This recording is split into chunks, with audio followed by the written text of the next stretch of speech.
नमस्कार दोस्तों, हमारे चैनल पे आपका स्वागत है। आज हम बात करेंगे द 48 लॉज ऑफ पावर के 7वें नियम के बारे में। ये नियम थोड़ा रिस्की है, लेकिन यार दुनिया उसी की है जो आगे बढ़ने का तरीका जानता है। हाँ, तरीका नहीं, स्ट्रैटेजी कहते हैं इसे। तो आज हम सीखेंगे कैसे आप दूसरों से काम करवा सकते हैं और सारा क्रेडिट, सारी वाहवाही खुद ले सकते हैं। पर ध्यान रखना, ये नियम सिर्फ समझने के लिए है, अपने दोस्तों और जान पहचान वालों पे यूज करने के लिए नहीं। नहीं तो मत कहना भुवन भाई ने नहीं बताया था। तो चलो शुरू करते हैं।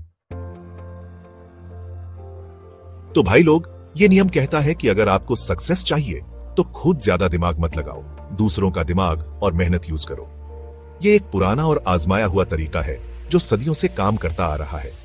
मान लो आपको एक प्रोजेक्ट बनाना है। ये कोई छोटा मोटा प्रोजेक्ट नहीं, बल्कि ऐसा प्रोजेक्ट है जो आपकी जिंदगी बदल सकता है। अब आप क्या करते हो? रात रात भर जागते हो, चाय पी पी कर जिंदगी बर्बाद करते हो। आप सोचते हो कि अकेले ही सब कुछ कर लेंगे, लेकिन ऐसा नहीं होता। अरे नहीं यार, इस रूल को फॉलो करो। ये रूल कहता है कि आपको स्मार्ट वर्क करना है, हार्ड वर्क नहीं। अपने आसपास देखो, कोई तो होगा जो उस काम में एक्सपर्ट होगा। हर किसी के पास कुछ ना कुछ खास टैलेंट होता है, बस आपको उसे पहचानना है। उसे ढूंढो, उसे अपने प्लान के बारे में बताओ, उसे यकीन दिलाओ कि ये प्रोजेक्ट उसकी जिंदगी बदल देगा। उसे इंस्पायर करो, मोटिवेट करो, ताकि वो दिल से काम करे। और फिर क्या? फिर वो दिन रात एक कर देगा आपके उस प्रोजेक्ट के लिए। वो अपनी पूरी एनर्जी और क्रिएटिविटी लगा देगा ताकि प्रोजेक्ट सफल हो। और जब प्रोजेक्ट पूरा हो जाए, जब तारीफों की बारिश होने लगे, तो बस एक छोटा सा काम करना है। आपको बस सही समय पर सही जगह पर होना है, अपना चेहरा आगे कर देना है, मुस्कुराते हुए सबको बताना है कि ये सब आपकी मेहनत का रिजल्ट है। बस दुनिया को बताना है कि ये सब आपकी मेहनत का रिजल्ट है, आपकी सोच का कमाल है। आपकी लीडरशिप और विजन ने यह सब मुमकिन किया। आपकी सोच का कमाल है, लेकिन ध्यान रहे, ये सब करते हुए आपको एक बात का ख्याल रखना है। और हाँ, थोड़ा बहुत क्रेडिट उस बेचारे को भी दे देना जिसने असल में काम किया है। उसे भी एक्नॉलेज करना जरूरी है, ताकि वो भी मोटिवेटेड रहे। वरना लोग समझ जाएंगे कि आप बहुत बड़े धोखेबाज हो। और एक बार अगर आपकी सच्चाई सामने आ गई, तो फिर कोई भी आपके साथ काम नहीं करना चाहेगा। इसलिए स्मार्ट बनो, लेकिन एथिकल भी रहो। दूसरों की मेहनत का फायदा उठाओ, लेकिन उन्हें भी उनका हक दो।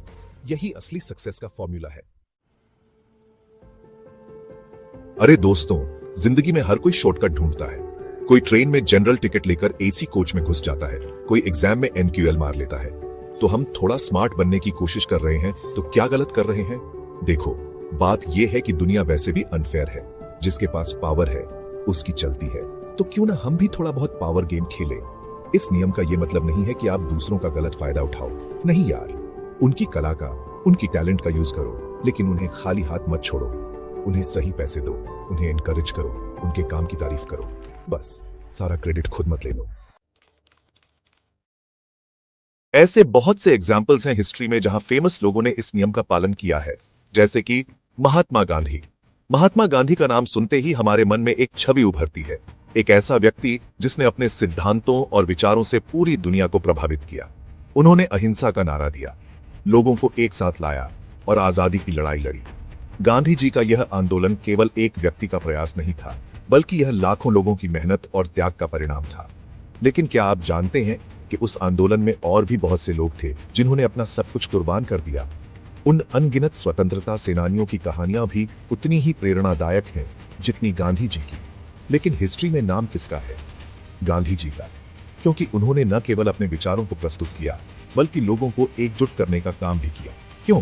क्योंकि वो जानते थे कि लोगों को कैसे जोड़ना है, कैसे एक साथ मिलकर बोलना है। उन्होंने लोगों के दिलों में एकता और साहस का संचार किया। उन्होंने दूसरों की मेहनत का इस्तेमाल किया, लेकिन साथ ही साथ उन्हें एक रास्ता भी दिखाया। गांधी जी ने यह साबित किया कि एक सच्चा नेता वही होता है जो दूसरों की क्षमताओं को पहचानता है और उन्हें सही दिशा में मार्गदर्शन करता है। तो दोस्तों, नियम 7 सिर्फ आपकी सक्सेस के लिए ही नहीं है, बल्कि ये आपको एक अच्छा लीडर भी बनाता है। एक ऐसा लीडर जो न केवल अपने लिए बल्कि समाज के लिए भी सोचता है। एक ऐसा लीडर जो दूसरों की टैलेंट को पहचानता है और उसे सही डायरेक्शन में यूज करता है। गांधी जी ने हमें यह सिखाया कि सच्ची सफलता वही है जो सामूहिक प्रयासों से प्राप्त होती है और जो समाज के हर वर्ग को लाभ पहुंचाती है। चैप्टर 4। पर भाई, सबको खुश कैसे रखें? ये सवाल हर किसी के मन में कभी ना कभी आता ही है। ये बात तो सही है यार, सबको खुश रखना बहुत मुश्किल है। हर किसी की अपनी अलग अलग उम्मीदें और इच्छाएं होती हैं। कोई ना कोई तो नाराज होगा ही। चाहे आप कितनी भी कोशिश कर लो, सबको खुश रखना नामुमकिन सा लगता है। लेकिन इसका मतलब ये नहीं कि हम कोशिश ही ना करें। कोशिश करने में कोई बुराई नहीं है, बल्कि ये तो हमारी जिम्मेदारी है कि हम अपने आसपास के लोगों को खुश रखने की कोशिश करें। देखो, इस नियम को यूज करते समय आपको बहुत ही चालाक और समझदार बनने की जरूरत है। आपको ये समझना होगा कि किसके साथ कब और कैसे बात करनी है। आपको ये समझना होगा कि किसके साथ कब और कैसे बात करनी है। हर किसी की अपनी अलग अलग सोच और भावनाएं होती हैं और हमें उनका सम्मान करना चाहिए। अगर आप किसी को बेवकूफ बनाकर उससे काम करवाओगे तो वो जल्दी ही आपकी असलियत समझ जाएगा और फिर वो आपसे नाराज हो जाएगा। इसलिए जरूरी है कि आप लोगों के साथ ईमानदार रहो, उन्हें रिस्पेक्ट दो और उन्हें ये एहसास दिलाओ कि वो आपके लिए कितने इंपॉर्टेंट हैं। जब आप किसी को सच्चे दिल से सम्मान देते हो तो वो भी आपकी इज्जत करता है। और हाँ, थोड़ा बहुत गिफ्ट भी दे दिया करो यार। छोटे छोटे तोहफे भी लोगों के दिल को छू जाते हैं और उन्हें खुश कर देते हैं। कभी कभी पार्टी दे दो, बोनस दे दो, प्रमोशन दे दो। ये सब चीजें लोगों को मोटिवेट करती हैं और उन्हें ये महसूस कराती हैं कि उनकी मेहनत की कदर की जा रही है। इससे उनका मनोबल बढ़ेगा और वो और भी मेहनत से काम करेंगे। जब लोग खुश होते हैं तो उनका काम में मन लगता है और वो और भी अच्छे से काम करते हैं। तो भाई, कोशिश करो कि अपने आसपास के लोगों को खुश रखो। ये मुश्किल जरूर है, लेकिन नामुमकिन नहीं। और याद रखो, खुशियां बांटने से ही बढ़ती हैं। जितना आप दूसरों को खुश रखोगे, उतना ही आप खुद भी खुश रहोगे। चैप्टर 5। तो क्या मैं ये नियम फॉलो कर सकता हूं? अरे यार, ये तो आपको खुद डिसाइड करना है। मैं तो बस आपको अलग अलग नजरिए बता रहा हूं। जिंदगी आपकी है, डिसीजंस आपको लेने हैं। लेकिन हां, अगर आप ये नियम फॉलो करने का सोच रहे हैं तो थोड़ा केयरफुली रहना। कहीं ऐसा ना हो कि आप दूसरों को फायदा पहुंचाने के चक्कर में खुद ही फंस जाओ। याद रखना, जिंदगी एक गेम है और हर गेम में कुछ रूल्स होते हैं। अगर आप रूल्स तोड़ोगे तो आपको इसका नुकसान उठाना पड़ सकता है। तो सोच समझकर डिसीजन लेना दोस्तों। और हाँ, अगर आप वाकई में सक्सेसफुल होना चाहते हैं तो मेहनत तो आपको खुद ही करनी पड़ेगी। दूसरों से काम करवाना सिर्फ एक जुगाड़ है, परमानेंट सॉल्यूशन नहीं। चैप्टर 6। नियम 7। यूज करो पर केयरफुली। तो दोस्तों, ये था द 48 लॉज ऑफ पावर का 7वां नियम। उम्मीद है आपको ये वीडियो पसंद आया होगा। अगर हाँ, तो लाइक और सब्सक्राइब करना ना भूलें। और हाँ, कमेंट करके जरूर बताना कि आपको ये नियम कैसा लगा।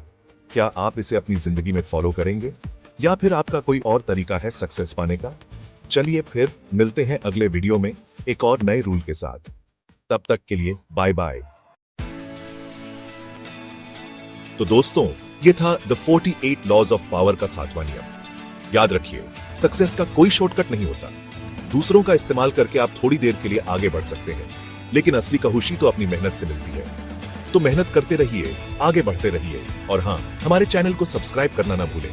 मिलते हैं अगले वीडियो में एक और नए रूल के साथ। तब तक के लिए बाय बाय।